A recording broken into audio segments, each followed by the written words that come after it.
Hello मेरे जिगर के टुकड़ों। 3-4 रोज से या कहीं एक हफ्ते से हम दूर थे, आपसे मिल नहीं सके थे। तो हम लोग बात कर रहे थे मातृ पितृ ऋण का, माता और पिता का कर्ज। उसको थोड़ा समझने में समय लगेगा, इसको समझिएगा ठीक से तब आप उसको पालन कर सकते हैं कि माता पिता का ऋण क्या है। माता पिता का ऋण यही है कि आप पारिवारिक जीवन जिए, बच्चों को जन्म दें और बच्चों को समाज के अनुकूल बना दें।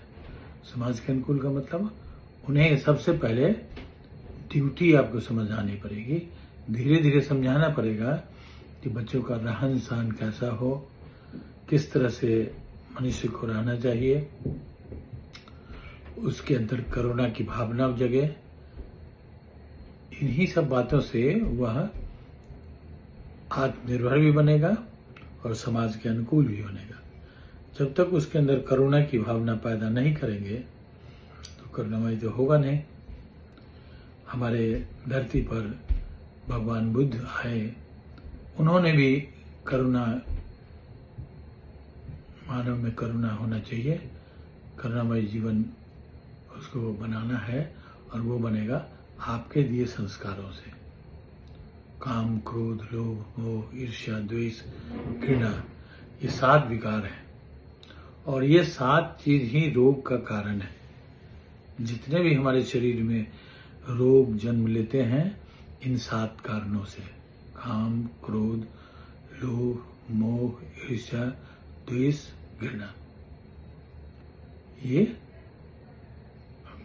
जन्म देता है बीमारियों को भी। अपनी भी बीमारी उसी से है और समाज की बीमारी भी इसी से, काम, क्रोध, लोभ, मोह, ईर्ष्या, द्वेष, घृणा से ही समाज में जो अभी बीमारी है वह भी इसी से है। एक दूसरे से घृणा करना, एक दूसरे से ईर्ष्या करना, ये बीमारी का जड़ है।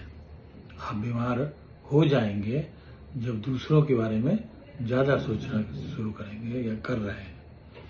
आप सिर्फ अपने बारे में सोचिए, आप क्या कर रहे हैं, आपके कार्य से कितना समाज को फायदा हो रहा है, समाज के लिए कितने अनुकूल है, ये आपको थिंक करना पड़ेगा, आपको सोचना पड़ेगा। और आप जब करेंगे तब उसको आपके बच्चे भी पालन करेंगे। इन चीजों को आपको गौर करना पड़ेगा, तभी एक सच्चा मानव आप निर्माण कर सकते हैं। सच्चा मानव निर्माण करने से पहले आप खुद सच्चे मानव बनिए। किसी दूसरे को देखकर जलन पैदा मत कीजिए, किसी दूसरे को देखकर ईर्ष्या पैदा मत कीजिए। आप अपने नेत्र को, अपने सोच को बिल्कुल बदलिए। आपको समझना है कि समस्त आप आत्मा है, आप शरीर नहीं है। इस शरीर का संबंध आत्मा से है तब तक जब तक आप जीवित हैं। जीवित है मतलब इस शरीर में तभी तक आप रहेंगे जब ये जीवने के अनुकूल रहेगा, सांस लेने के अनुकूल रहेगा तो इस शरीर में रहेगा। अनुकूलता कैसे समाप्त होती है? इसलिए समाप्त होती है कि आपके अंदर में काम, क्रोध, लोभ, मोह, ईर्ष्या, द्वेष और घृणा भर लेते हैं। जब भर लीजिएगा तो आप ये शरीर ग्रस्त हो जाएगा बीमारियों से और आपको मुक्त कर देगा। आप मुक्त हो जाइएगा, आप इससे बाहर हो जाइएगा। तो बाहर हो जाइएगा तो आपकी गति कैसी होगी? अधोगति। जब इन वासनाओं से आप युक्त हो जाते हैं तो आपका गति अधोगति हो जाती है, नीचे की ओर चले जाते हैं।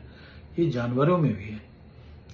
जानवर में आपकी तरह नहीं है। आप जब गौर करेंगे तो जानवर में आपसे अच्छी है, उन्हें संतोष है। अगर खाना भरपेट वो खा लिया है तो दूसरों का चारा नहीं खाएगा। आप कोशिश कीजिएगा, देखिएगा, परखिए कि जानवर भी कितने समझदार हैं। मानव उतना समझदार नहीं है। पढ़ाई शिक्षा से कोई संस्कार बनता है ऐसा नहीं है। ये आपकी परवरिश से बनता है। आप कैसे अन्न खा रहे हैं, किस तरह का अन्न भोजन कर रहे हैं, तो आपका उससे सोच बनता है। जब सोच बनेगा तो विचार भी आपका सोच जिसको विचार भी कहते हैं, तब वो कर्म में परिवर्तित होगा। जब कर्म होगा तो उसका परिणाम भुगतना पड़ेगा। तो इसलिए आज हम लोग, आज नहीं, अभी हम बहुत काफ़ी दिनों तक इन्हीं सब विषयों से चर्चा करेंगे। इन्हीं पर हमारे शोध महापुरुषों ने किया है। हर महापुरुष का अलग से एक एपिसोड हम लोग बनाएंगे, आप उसे सुनेंगे।